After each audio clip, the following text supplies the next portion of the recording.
a lot of companies will benefit. Companies that work on the data center business will benefit. Companies which help them set up data centers, EPC companies that supply into data centers, which is equipment manufacturers, will also benefit. So the thought process, whatever technology trend you see, you have to participate in some way so that you can, when it actually plays out in a bigger way, you're able to learn from it and allocate capital then. And just to answer your question, can you predict the outcome? Answer is no. It's very difficult to predict the answer. Every business today, based on whatever I'm seeing, like exactly 3 days back, somebody showed me a software program where you could just program and create a website in it's an AI company, in less than 8 minutes, the entire website is ready. Now these trends are fundamentally there. If you look at the creative businesses are for disruption. There is a software product called Leonardo. It can visualize anything. Like you just put it in a prompt and it gives you that picture. Are these companies going to disrupt the entire creative landscape? Answer is yes. Can AI write a poem? Yes. But can you get the feelings? Answer is no. But does it solve a productivity? Answer is yes. So the way I see it is you have to participate in some way. Is that sometimes you may not be clear, then don't participate. You can wait for those businesses to evolve. Now, why I said the AI trend, every business I see is going to change. Today, a SaaS software is being replaced by AI agent. Fundamentally, in each business, if you really adopt the right technologies, you need lesser and lesser people. Yeah, please. Yeah. My name is Bhumit Chaudhary from Pawan Parmeshwar Capital. Krunal bhai, first of all, really appreciate the way you have put up this show in Surat. Thank you so much. And Sanjay bhai, Rajiv bhai, we really appreciate the way you see the companies and the market. And my question is about Gensel. Companies like Gensel, how an investor should identify these kind of companies and avoid these kind of companies, because they really shake up the confidence of investors in the market. So it's a really very nice question, and the way I was talking to. Sorry.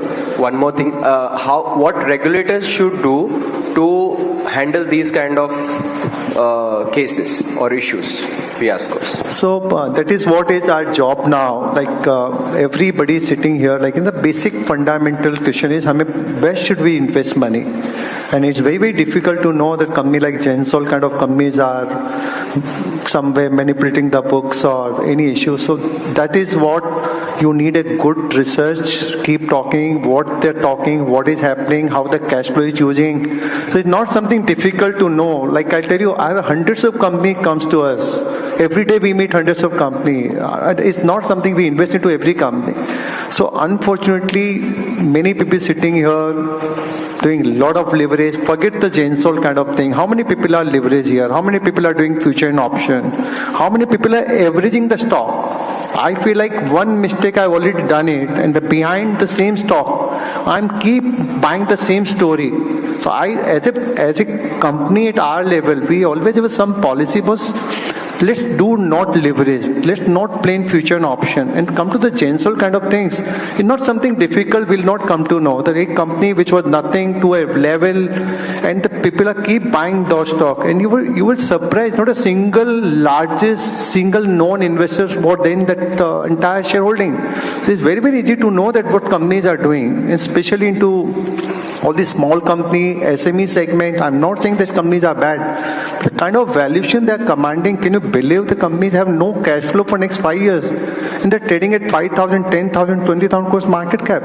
So it's not the company's fault, it's our fault also. As far as the regulator is concerned, we are not regulator. Definitely they should take very, very strict action against those people. And once you see yesterday when I was reading some newspaper article, one of the brother went to the court and said, boss, I was not part of day to day. And court are listening this matter. So it's unfortunate that we people as an investor can't do much, but our job is to study more, do more hard work before investing your money. Unfortunately, sorry to say, but every guy says, kya acha lagta wo buy kar lete. Everybody is going with the hype. I suggest every guy, keep your money in account. Market give you, earlier every year or 2 years, there was few days used to come. I think every month market give you amazing opportunity to buy the stock. When market falls, everybody is out from the market. When market is up, everybody is up there to buy. I think to decide right time and right stock to buy. If you buy the good stocks, I don't think any bad time will give you steep problem. So it's our job to study more on the stock specific, and the Gensol is one, but unfortunately there are many companies, their market caps are so high, and still people are keep buying those stocks, and there I see no investor, large investor, institutional investor, except the retail investor. So it's our job to study. You want to add something? I just want to add something. Whenever you invest in a company, whether it's a small company, a startup, eventually you're buying a story or a narrative. So when a promoter comes with a new, so you have to see what he does after he gives you that story. For all of us, it's less about knowing yourself. How do you get confidence in a person? What he says, what he does, gives you confidence that he will deliver. So it's the same for businesses. You have to see collectively whatever they are saying, are they delivering on that promise? Are they delivering on that story? Second element of that entire thing is how he pivots. Businesses will change. Every day you would see external environment changing, government policy changes, regulations change, regulators' viewpoint changes. You're always going to be in a dynamic situation where your external environment will change, how the management pivots. Now, specifically on Gensol, again, it's about knowing yourself. If a promoter or the business has given a particular projection and a story, you have to map it every quarter as to how they're doing. Is it generating profits? Are the revenues growing? Are the profits growing? Is it translating into cash flow, or is it just increasing the debt? When the debt increases and the profits are fictional and the cash flows don't increase, it is a red flag. So more importantly, you will have a situation like Gensol. We will all get carried away and we will be investing into such businesses. It's important to keep reading about those businesses, important to read the financial statements, important to read their narratives, the annual report, meet them if required, and then pivot fast if you think it does not suit you. It's all about knowing yourself. Do I want to be in a risky business? And do I want to be in a business which I'm not comfortable? You should just exit. Independent. There were enough red flags in Gensol before. Now, from a regulator standpoint, regulators are smart. I don't think we are in a position to advise what they should do. The way I think about it, there is a board. They're part of the same decision-making team. There are external auditors. They're part of the same decision-making team. What were they doing? So collectively, everybody is liable. They've all participated in doing what they're doing. And there are enough checks and balances. If you see the announcement, the regulators have enough data to actually go and question what actually happened. Independent directors are there. They are supposed to question this. They are supposed to figure out what are the risky bets, what are the not risky bets. If somebody is diverting money, I'm sure they know about it. So I think the regulators have to just make sure that read that data and then go after those companies and ask them. They have all the data. And you would see this repeating again and again. Part of the problem is as investors, we need to be more skeptical about these new age businesses and new stories that keep coming up.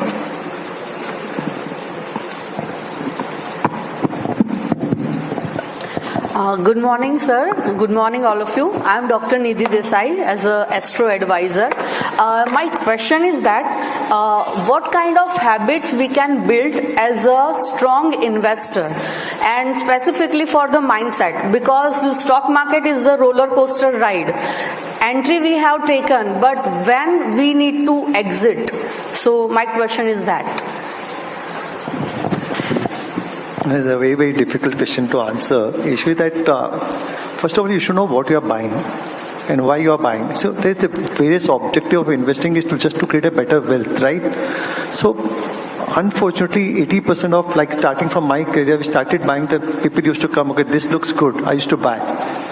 So today, so much information flow is available in the market, companies information, market research. I think you should think what kind of stock you want, how much return you want to buy. And let it be any roller coaster ride. If you are on a right bet, right stock, right company, right promoter, believe me, you'll not lose your money. It's not something that people are not making money. There are many live examples where people are minting money in every roller coaster. But unfortunately, entry timing is very bad. We are fully invested always. We should keep some cash always for the bad time when the market falls. When you have one conviction on one stock that this stock is very good, and unfortunately because of the market trend stock is down, that day is the buy day. And when you sell the stock, don't think that the price has gone up, I want to book the profit. You have to learn the habit of booking the profit. And that will always give you more confidence. Don't think that I sold a stock at 200 rupees, stock is went to 400 rupees. But that you already made your money. So if you keep doing that, if you plus you are planning well, distribution of portfolio, concentration should not be into 1 or 2 stocks, make the 5 or 6 stock story. So I think that if you have a balanced portfolio, I don't think you're going to see any time roller coaster kind of things. Thank you, sir. Don't fall in love in stock. Yeah, please. Hello everyone, I am Prerna Kalra and my question is from the founder side or the promoter side.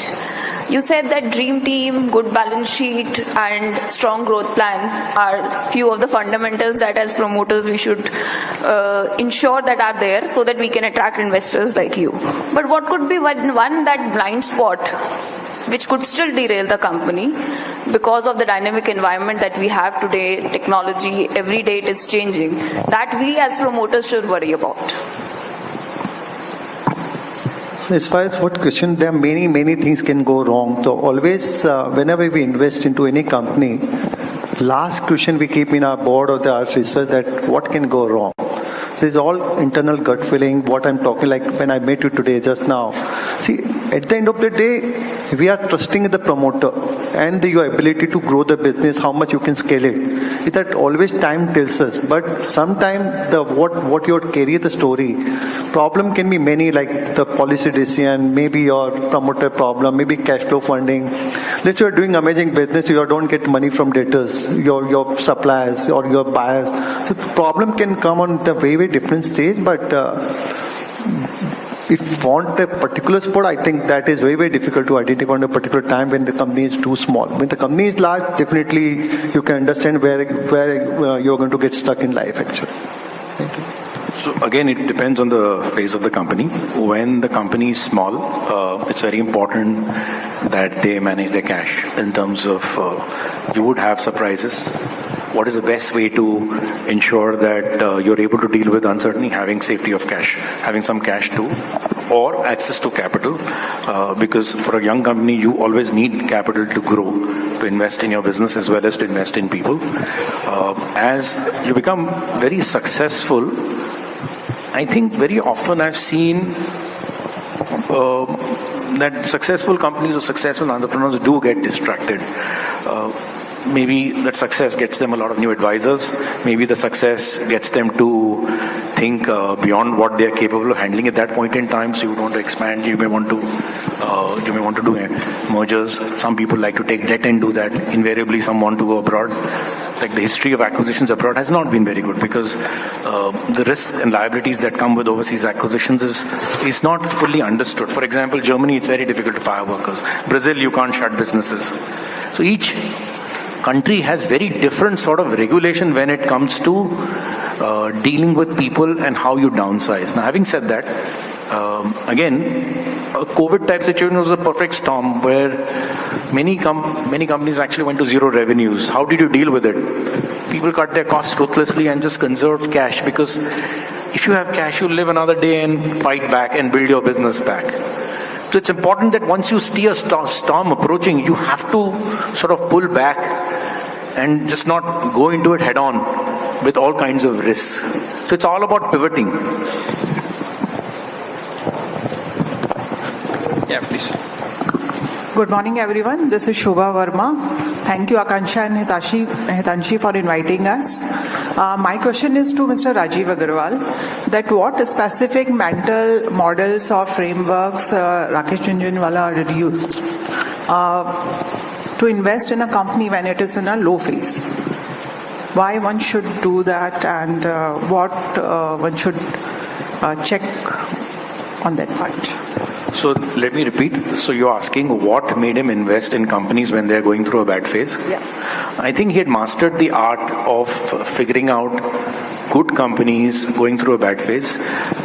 For example, Lupin, Titan, all these companies were bought when they were not doing so well. So end of the day, at that point in time, I was not part of both those decisions at that time. But having said that, eventually the promoter's thought process and the team he built around him was the most important point. For example, Tata management had very good professionals. They had made mistakes by going overseas and Titan didn't do well. Lupin's situation was what the example which I gave. They were successful. They had cash flows. They used that cash flows to get into real estate and take on debt, which had undone them.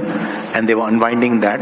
So he believed that they will unwind and focus on their core business rather than being in 2-3 other unrelated businesses. So at all points in time, he was studying many businesses which were always on his watch list. And whenever the situation arose that he felt comfortable investing in them after detailed interactions, he went and bought those stocks. Is there a set formula? Answer is no. Thank you. Good morning. I'm Dr. Hetal Desai. We are few doctors from SMCA. Thanks SMCA and Mehta Wealth for providing such a nice opportunity. Sir, my question is, as we are discussing Gensol, if somebody has gone through the cash flow of last 5 years, red flag was there.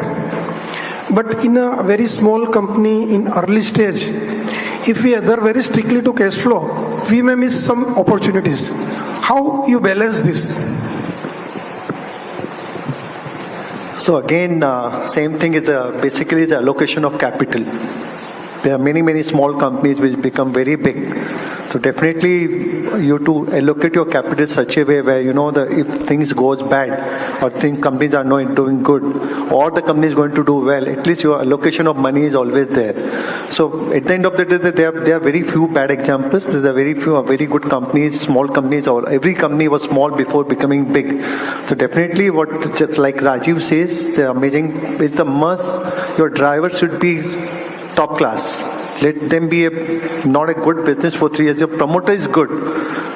You are not going to get a bad time. Unfortunately, many times we see small companies, they go before the price goes before the time. So those companies have to be very careful.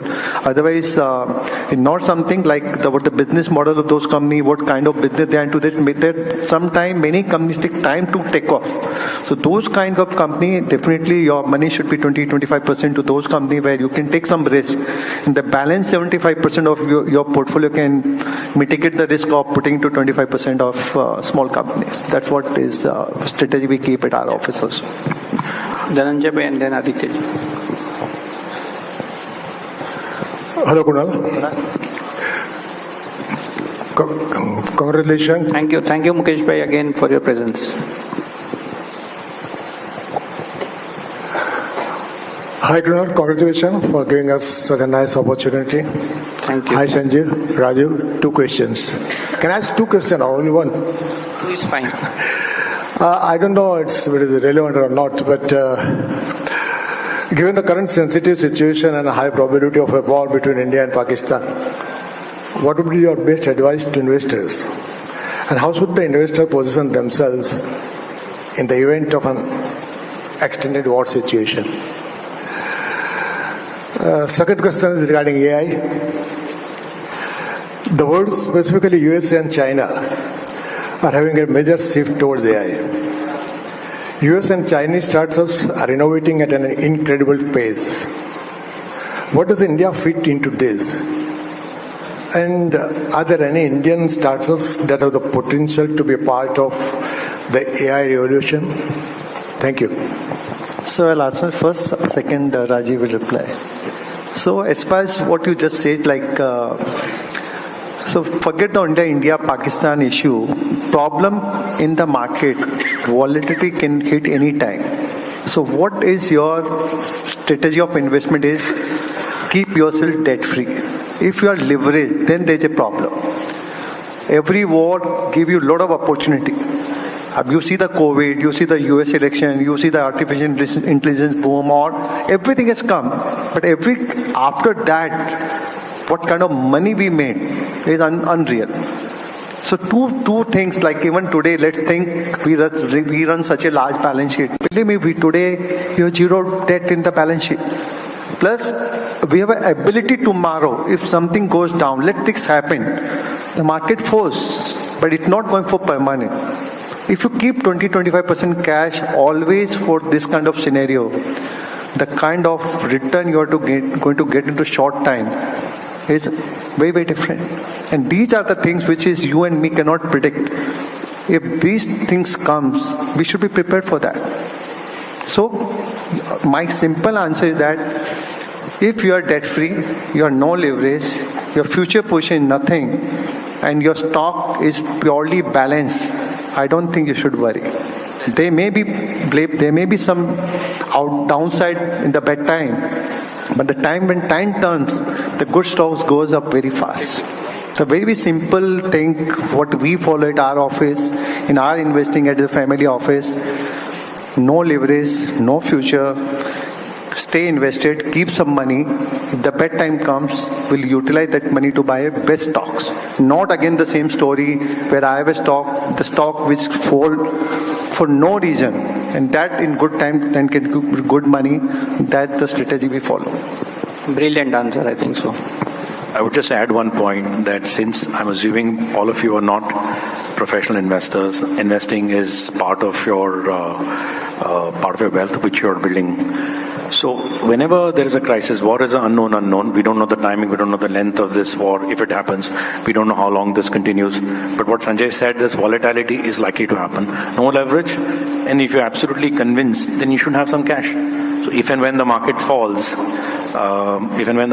you have the cash to actually buy some good businesses, and then you can hold on. Entry pricing is the only thing you can control, and the position size is the only second thing you can control. There's nothing in your hand.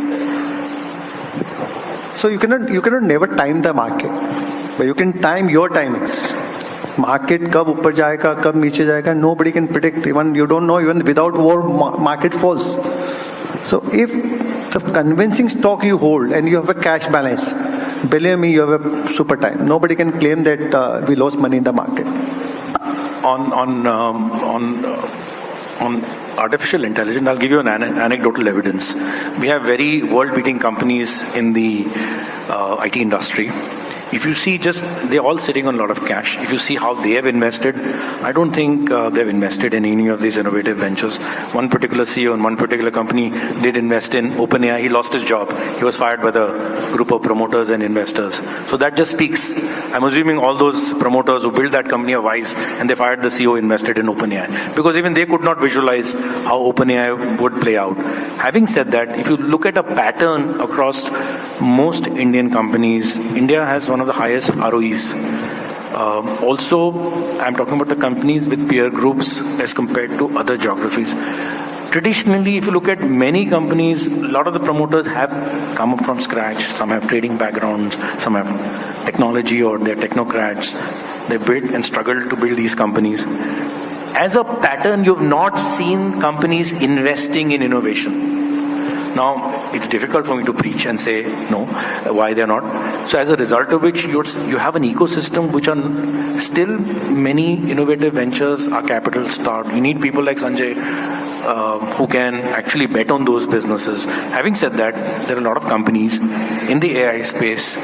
They are doing what they're doing. Like there's a company called Cursor, which is it's replacing coding. It's an Indian company. So there are 100 such ventures.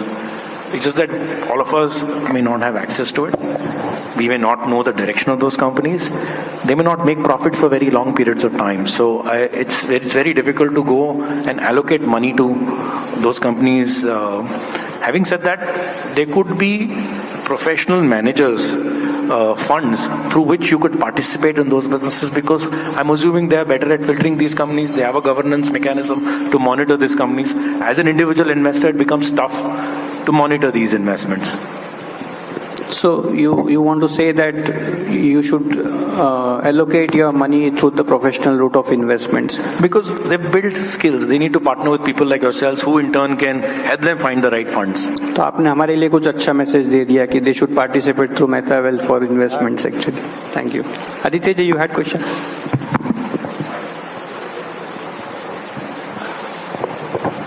Hi, my name is Aditya. I'm visiting from Hong Kong, so thanks Krunal for the invitation. Sanjay Bhai, this is a specific question for you because you've recently invested into a similar category. The question is, are you surprised by the valuation that Haldiram got recently? And if you're not surprised, what is it that Temasek sees with that investment that we probably are missing or we should be aware of? That's one. And the second question is more specific to, you did mention clean balance sheets, compliance. I know we see this many a times with our family-owned companies. So assuming that you see 100 deals in a year, how many such companies actually pass through this criteria that you've laid down today when investing your own capital? So these are two questions I have. So first of all, I'm not surprised. I'm so happy that a company I invested at 1.1 time to book value, and so it's vetting my decision that I invest into Pratap Snakes at a time when existing promoter, that to a large investor, could not sell the stock. We came as a surprise. We wrote $100 million check to them, and just after 4-5 months, a deal happened at a $10 billion value for the Haldiram. So best wishes to the guy, and I'm so happy. Because of that, there's so much calls started coming to my office that, boss, what next?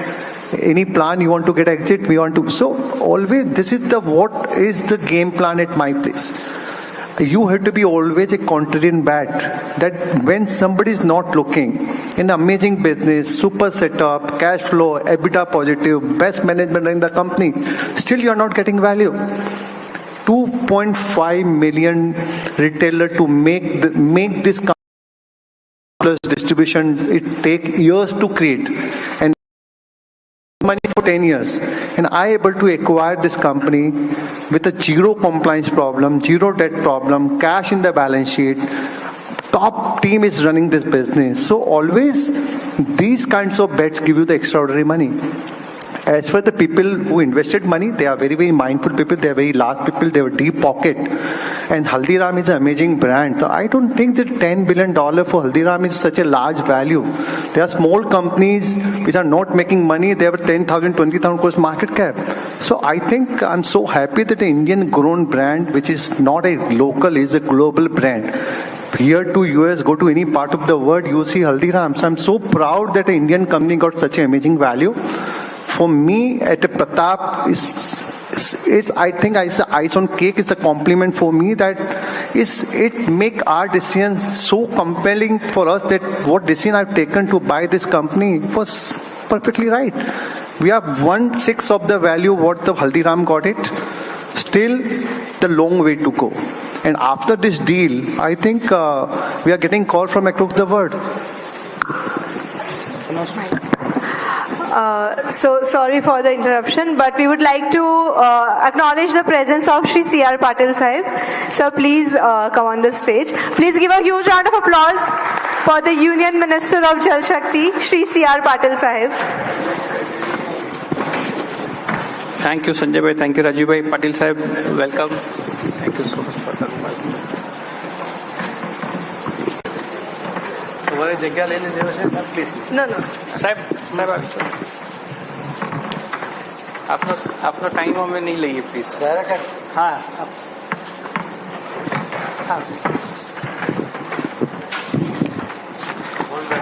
મને તો કોઈના નામ પણ ખબર નથી.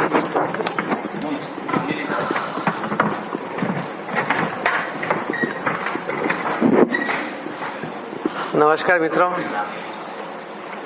ચાલશે નામની જરૂર નથી, ચાલશે.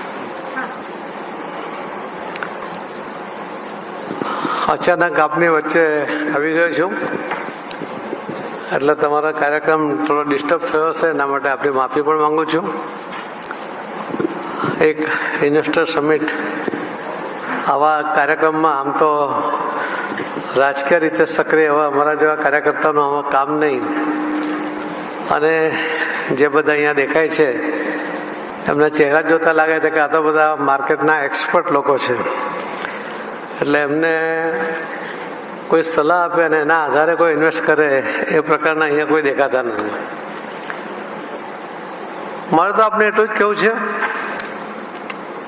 કે વર્ષો પહેલા, કદાચ થોડા વર્ષ પહેલા મને કોઈએ કહ્યું હતું કે ત્યારે માર્કેટ લગભગ 20-21 હજારનો ભાવ ચાલતો હતો. મને કહ્યું 50,000 થઈ જશે. એટલે આમ તો મારું કોઈ એકાઉન્ટ પણ નથી, માર્કેટમાં કોઈ કામ પણ નથી કરતો, પરંતુ ત્યારે પણ મને બહુ આશ્ચર્ય થયું અને મને એમ લાગ્યું કે આ વાત જે કરે છે તદ્દન વાહિયાત વાત કરી રહ્યા છે. કેમ કે આપણે માર્કેટને કદાચ જોયું હોય, શેર બજારમાં તો 100-200 ચઢ ઉતર થતી હતી, 400-500 પોઈન્ટ ઉપર નીચે થાય તો ઘણા બધાને તાવ આવી જાય, ઘણા બધાના તાવ ઉતરી જાય, એવી સ્થિતિ આપણે જોતા હતા. પરંતુ જે માર્કેટ જે રીતે આગળ વધ્યું એની પાછળના જે કારણો છે એમાં ઘણા બધા કારણો હોઈ શકે, પરંતુ રાજકીય રીતે સ્થિરતા, સરકાર જે વિકાસના માર્ગે આગળ વધી રહી છે, વિશ્વની અંદર જે રીતે આપણા દેશને મહત્વ મળી રહ્યું છે, દરેક ક્ષેત્રમાં ભારત આગળ વધી રહ્યું છે, એવા આપણા લાડીલા વડાપ્રધાન શ્રી નરેન્દ્ર મોદી સાહેબના નેતૃત્વમાં જ્યારે દેશ પ્રગતિ કરતો હોય ત્યારે આ પરિણામ એ સ્વાભાવિક લાગે છે. મેં કહ્યું ને કે માર્કેટને ઉપર નીચે જવા માટેના કોઈ એક કારણો હોતા જ નથી, પણ છતાં એક મહત્વનું કારણ છે કે ગમે તે બાકીના કારણો હોય પણ જો રાજકીય સ્થિરતા ના હોય તો સ્વાભાવિક એ દેશની અંદર, આપણે અમેરિકામાં પણ હમણાં જોયું કે ટેરિફ વોરને કારણે જે અનિશ્ચિતતા પ્રવર્તતી હતી એના કારણે પણ ત્યાંનું જે માર્કેટ પણ જે રીતે ડિસ્ટર્બ થતું હતું અને કદાચ ટ્રમ્પ દ્વારા યુટર્ન લેવો પડ્યો એવી જે સ્થિતિ હતી એ પણ જે માર્કેટની હાકલ ડોકર સ્થિતિ થવાને કારણે થઈ હતી. મારે તો મિત્રો આપને એટલું જ કહેવું છે કે આ માર્કેટને એક પારાસ્થિતિ ગણવામાં આવે છે કે દેશનું અર્થતંત્ર કેટલું મજબૂત છે, દેશ કઈ દિશામાં પ્રગતિ કરી રહ્યો છે, દેશની આર્થિક સ્થિતિ કેવી છે, એ બધું જ તમે જે રીતે માર્કેટને ચલાવો છો એના પર નિર્ભર કરતું હોય છે, એની પર લોકો જોતા હોય છે. ખરેખર ફક્ત એવું પણ નથી હોતું કે માર્કેટ બહુ ઊંચે ગયું એના કારણે સરકાર ખૂબ મજબૂત થઈ ગઈ, સ્ટેબિલિટી છે, અથવા માર્કેટ નીચે ગયું એટલે કોઈક અસ્થિરતા આવી ગઈ છે, એવું પણ કોઈ કારણ હોતું નથી. હું તો ઘણીવાર જોતો હોઉં છું કે કેમ માર્કેટ આટલું હાઈ ગયું, કેમ અચાનક આટલું તૂટી ગયું, અને એની જ્યારે કોઈ સાથે વાત કરતા હોઈએ છીએ ત્યારે બહુ હાસ્યાસ્પદ કારણો પણ દેખાતા હોય છે. પણ તો તમે તો બધા એમાં એક્સપર્ટ છો, તમે જે કોઈ નિર્ણય કરતા હશે કે તમારા પોતાના મોટા ઇન્વેસ્ટમેન્ટ સાથે તમે જ્યારે માર્કેટમાં કામ કરતા હોય ત્યારે દરેક પરિસ્થિતિને ધ્યાનમાં રાખીને તમે નિર્ણય કરતા હોય છો, અને એટલે જ એનો નફો અને નુકસાન એના બંનેના અધિકારી તમે હોવાથી અને આ બાબતમાં તમારી જાણકારી હોવાથી તમે જ્યારે જે કંઈ નિર્ણય કરતા હશે અને માર્કેટ ઉપર નીચે થતું હશે ત્યારે વ્યાજબી કારણો આપણી પાસે હશે. પણ આ સ્થિરતાની સાથે સાથે મારી પાસે જળ મંત્રાલય છે, અને એટલા જ માટે મારે રિક્વેસ્ટ પણ કરી લેવી છે કે આ જે ઇન્વેસ્ટમેન્ટની વાત છે એમાં થોડું ઇન્વેસ્ટમેન્ટ તમે જળ માટે પણ કરો. અને ક્યાં કરશો? માનનીય પ્રધાનમંત્રી નરેન્દ્ર મોદી સાહેબે જ્યારે 6 સપ્ટેમ્બર 2024ના દિવસે સુરતમાં વર્ચ્યુઅલ મિટિંગમાં જોડાયા હતા ત્યારે એમણે આહ્વાન કર્યું હતું. એમણે કહ્યું હતું કે કર્મભૂમિથી માતૃભૂમિ સૌએ કંઈક ને કંઈક મદદ કરવી જોઈએ, અને એના પ્રત્યાઘાત રૂપે જે પરિણામો આવ્યા કે રાજસ્થાનના 40,000 ગામોમાં લોકોએ, સુરતના જે રાજસ્થાનના લોકો છે એમને દરેક ગામમાં 4 બોર કરવા માટેનો લગભગ 1,60,000 બોર કરવા માટેનો સંકલ્પ કર્યો. મધ્યપ્રદેશમાં પણ 35,000 રેન વોટર હાર્વેસ્ટિંગ કરવા માટેના બોર એનું કામ શરૂ થયું. અહીંયા બુધિયાજી બેઠા છે, બુધિયાજી જરા હાથ તો ખડા કરો, કોઈ અફસર લે નહીં લેગા. બુધિયાજી પોતે એમણે બિહારમાં 10 જિલ્લાઓની અંદર દરેક ગામમાં 4 બોર, 10 જિલ્લામાં જેટલા ગામો છે બિહારના, એમાં દરેક ગામમાં 4 બોર કરીને પાણીને જમીનમાં ઉતારવા માટેનો સંકલ્પ લઈને એમણે પણ લોકોની મદદ સાથે પોતે પણ ઇન્વેસ્ટ કરીને એમાં એ કામ શરૂ કર્યું. હું હમણાં બીકેસીમાં ગયો હતો, ત્યાંથી મને 50,000 જેટલા રેન વોટર હાર્વેસ્ટિંગ માટે જે અમે ખેતરમાં કરીએ છીએ, જો બોર કરીએ છીએ એની કિંમત વધારે છે, 30,000 પર બોર થાય છે. પરંતુ જે ખેતરોમાં કરીએ છીએ એમાં 4x4 ખાડો કરીએ છીએ, એમાં 1.5 બ્રાસ ગ્રાવલ્સ નાખીએ છીએ, એની કિંમત ફક્ત 4,000 થાય છે. પણ એવા 50,000 એટલે લગભગ 20 કરોડ રૂપિયાનું કમિટમેન્ટ બીકેસીના લોકોએ આપ્યું. કેમ કે અમે કોઈના પૈસા લેતા નથી, કોઈ સંસ્થામાં બતાવતા નથી, કોઈ એજન્સી કહેતા નથી. અમે તો અંગુલી નિર્દેશ કરીએ છીએ કે અહીંયા કામ કરવું જોઈએ, આટલી ડિઝાઇન છે, એનો એવરેજ આ ભાવ અમારા ધ્યાનમાં છે, તમે જાતે એજન્સી નક્કી કરો, એની સાથે ભાવ તાલ નક્કી કરો અને તમે કામ કરાવો. અને જે કામ થાય છે એનો બિફોર આફ્ટરના ફોટા, ગામનું નામ, મોહલ્લાનું નામ, ખેતરનું નામ, તારીખ, કેટલા ફૂટ થયું, કોને ડોનેટ કર્યું, અને એનું લોકેશન સાથે અમે અમારા વેબસાઇટ પર ચડાવી છે, જે દરેક જણ આખા દેશમાં જોઈ શકે છે. અમે છેલ્લા 5 મહિનામાં લગભગ 13 લાખ જેટલા સ્ટ્રક્ચર આના માટે નાના મોટા ઊભા કર્યા છે. અને આ 13 લાખ સ્ટ્રક્ચર લગભગ લોકોએ 400 કરોડ રૂપિયા ખર્ચીને એમણે પોતે આવા સ્ટ્રક્ચર આખા દેશમાં ઊભા કર્યા છે. કેમ કે પાણીનું મહત્વ એ લોકો સમજ્યા છે. જે જીટોમાં બીજા પાછા ફરી હું ગયો ત્યારે રાજસ્થાનના મુખ્યમંત્રીને હું લઈ ગયો હતો, અને એમણે જીટોએ 100 કરોડ રૂપિયાનું કમિટમેન્ટ અમને કર્યું. એમણે કહ્યું કે અમે રાજસ્થાન, ગુજરાત, મહારાષ્ટ્ર અને મધ્યપ્રદેશ 4 રાજ્યોમાં આ કામ કરીશું. પણ મેં એમને કહ્યું કે તમે 300 કરોડ રૂપિયા તમારે કરવા જોઈએ. કે જે 250-300 લોકો હતા હું બધાને ઓળખતો હતો, અને દરેકની 1-2-3 કરોડ રૂપિયા આપવાની શક્તિ હતી. એટલે દરેકને વ્યક્તિગત મળીએ તો કદાચ 500 કરોડ થઈ જાય. પણ મેં કીધું બધા સાથે મળીને કરે તો ભલે 300 કરોડ કરે, પણ એની જવાબદારી નક્કી થાય, એનો એરિયા નક્કી થાય. તો આ રીતે લોકોમાં એક જાગૃતિ આવી છે. અને મારે વિશેષ આપણો ટાઈમ લઉં છું, ઇન્વેસ્ટમેન્ટમાં એક અલગ મુદ્દો છે, પણ આપણી જાણકારી માટે કે આપણે ત્યાં વરસાદ 4,000 BCM વરસાદ પડે છે, ખૂબ પાણી આપણે ત્યાં પડે છે, ને આપણી જરૂરિયાત ફક્ત 1120 BCMની છે. જે વિકસિત ભારતની વાત માનનીય પ્રધાનમંત્રી મોદી સાહેબ કરે છે ત્યાં સુધીમાં બી આપણને ફક્ત 1180 BCM પાણીની જરૂર પડશે. પણ આપણી જે સંગ્રહ શક્તિ છે એ ફક્ત 750 BCM છે. આપણને લાગે આપણી પાસે સરદાર સરોવર છે, ઉકાઈ છે, બ્રહ્મપુત્રા છે, કેન બેતવા છે, પીકેસી છે, ઘણા બધા આવા ડેમ છે. લગભગ 6,500 આવા ડેમ નાના મોટા આખા દેશમાં છે. પણ એ ટોટલ કેરિંગ કેપેસિટી ફક્ત 250 BCM છે. ને બાકીના નદી નાળા મળીને જે ડિસેમ્બર સુધી વહેતા હોય છે એ મળીને લગભગ 500 BCM, એટલે કુલ 750 BCM જ આપણી પાસે સંગ્રહ શક્તિ છે. આપણી જે જરૂરિયાત છે એ જરૂરિયાતને પૂર્ણ કરવા માટે હવે જો આપણે ડેમ બનાવીશું તો એને 25 વર્ષ લાગશે. હવે કોઈ એવી નદીઓ પણ બચી નથી કે જેની પર બહુ મોટા ડેમ બની શકે. હવે નાની નાની નદીઓ પર કદાચ થોડા ડેમ બનશે તો ટોટલ મળીને પણ 100-150 BCM થી વધારે એમાં સંગ્રહ શક્તિ આવવાની નથી. ને તેવા ટાઈમમાં આપણી પાસે જો સંગ્રહ કરવા માટે સૌથી બેસ્ટ ઉપાય હોય અને એક ડેમ બનાવીએ તો 25 વર્ષ લાગે, સાથે 25,000 કરોડ રૂપિયાનો ઓછામાં ઓછો ખર્ચો થાય.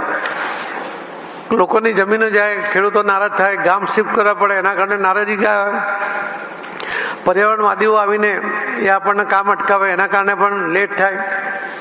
તો આપણી પાસે 25 વર્ષ રાહ જોવાનો ત્રેવડ નથી, આપણી પાસે સમય જ નથી. તો ઇમિડિયેટ શું કરવું? તમે અહીં બેઠા છો ને, બધા પાસે 7 પેઢી ચાલે એટલું ધન તમે એકત્રિત કરી લીધું છે. પણ હવે થોડું ધન તમે તમારી પહેલી પેઢીથી શરૂ કરો કે એમને જો ધન હશે ને ધન હશે પણ જળ નહીં હશે તો એ જીવી નહીં શકે, એ તમને કરે માફ નહીં કરી શકે.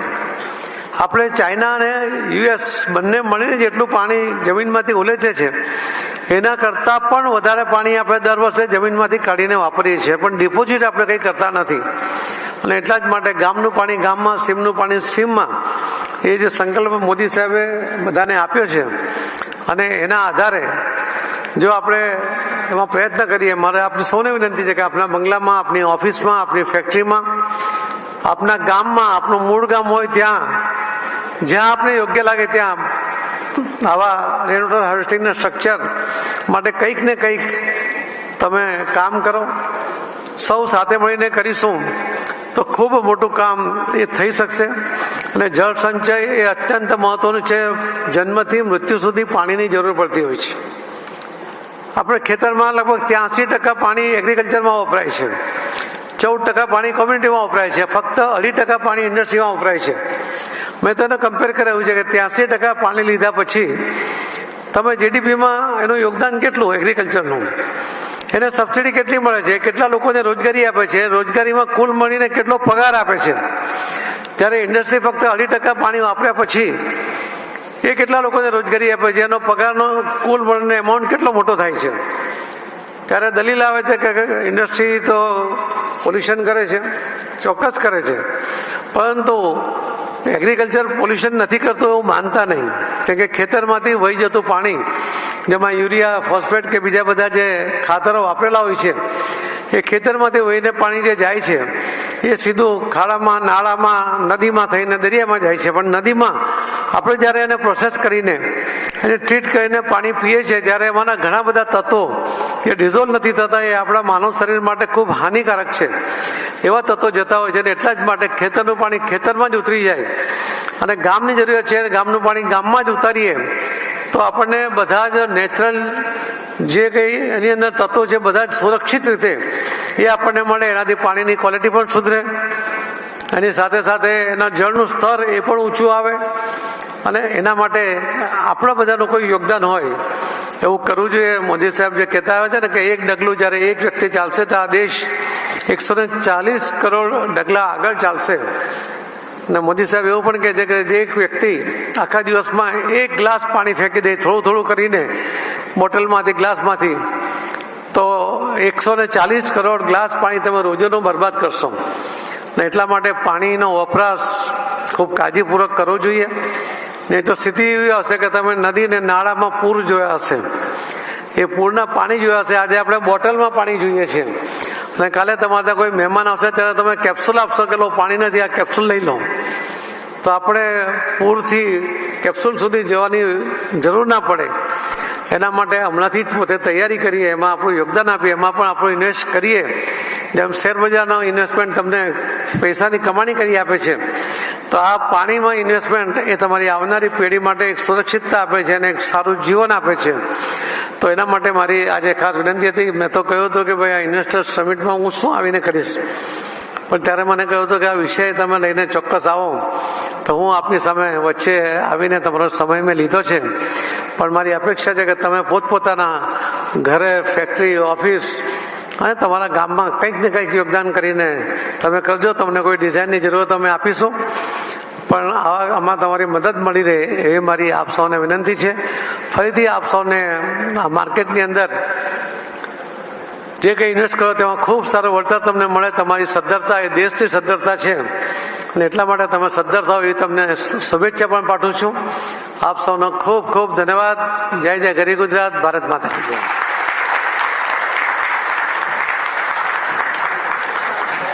Thank you so much, sir. Sir, please, 2 minutes તમે સ્ટેજ પર રોકાશો. Once again, a huge round of applause for Shri C.R. Patil Sahib. Thank you so much for spending your precious time with us. નહીં, thank you. નહીં, સ્વાગત નથી, ખાલી memento છે ખાલી.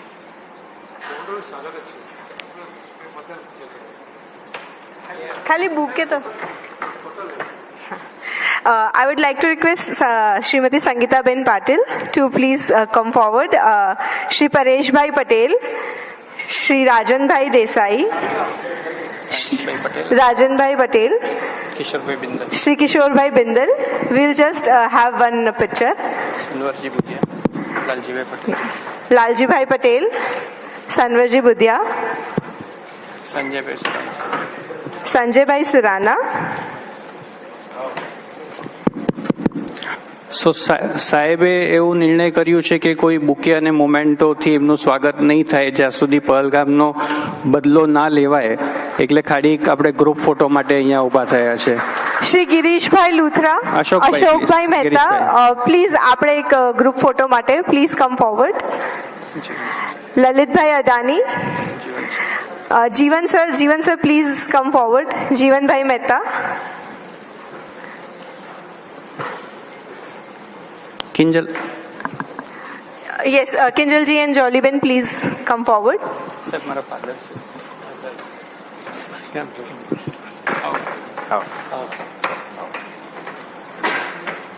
સાહેબ,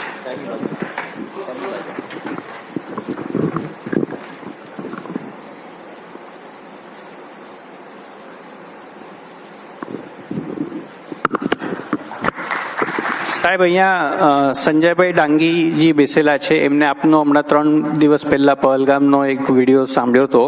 તો એમની ખાસ એક હતું કે ભાઈ જે લોકોએ સફર કર્યું છે એમને એમના ફાઉન્ડેશન તરફથી એમને જે હાયર એજ્યુકેશન, MBA, જે પણ હાયર એજ્યુકેશન કે એનું જે પણ નીડ છે એનો એન્ટાયર ખર્ચો એ ઉપાડવા તૈયાર છે. સંજયભાઈ ડાંગી પ્લીઝ.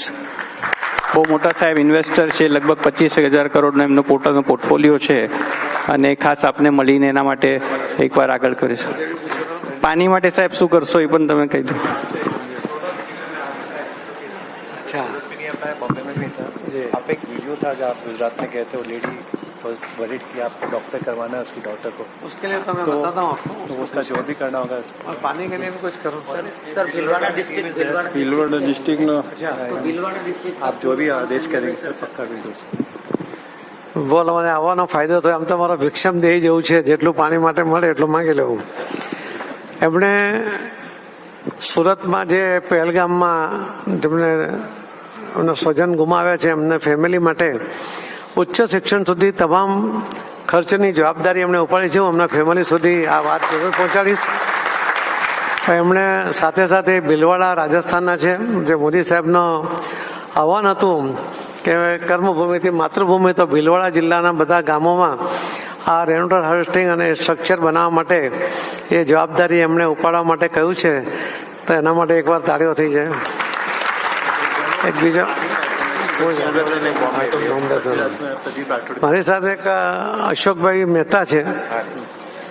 એમણે કયો જિલ્લો છે? ચિત્તોડ જિલ્લો આખો લીધો છે. આખા દેશમાં સૌથી પહેલા ચીપ બનાવવા માટેનું કામ એમણે શરૂ કર્યું. એમને પ્રોડક્શનમાં આવી ગયું છે. અને ચીપ એટલે કામ, અને ચીપનો અર્થ કદાચ સસ્તું થાય પણ સૌથી મોંઘું, સૌથી નફાકારક કામ એ કરી રહ્યા છે. તો એમને જિલ્લો એમણે દત્તક લીધો છે અને એમાં પણ એમણે કામ શરૂ કર્યું છે. એમના માટે પણ બે તાળી એકવાર.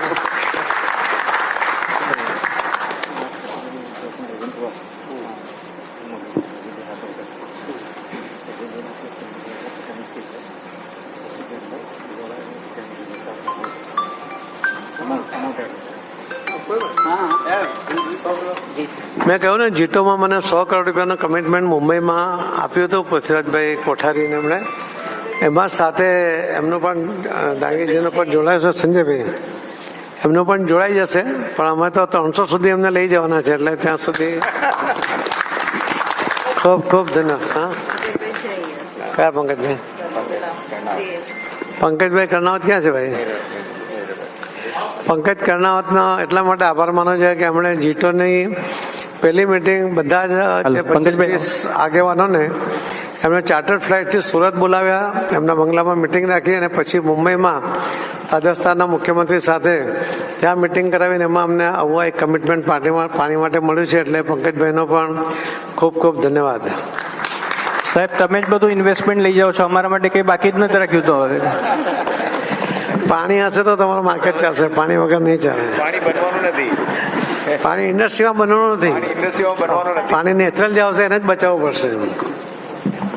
એક સાહેબ સાથે પાછો એક ફોટો લઈ લઈએ, બધાએ જે અનાઉન્સમેન્ટ કરી છે એના માટે.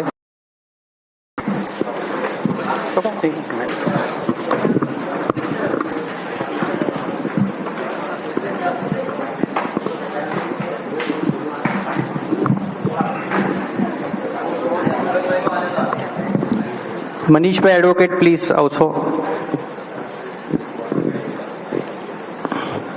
સાહેબ એક જ મિનિટ, મનીષભાઈ એડવોકેટ આવે છે.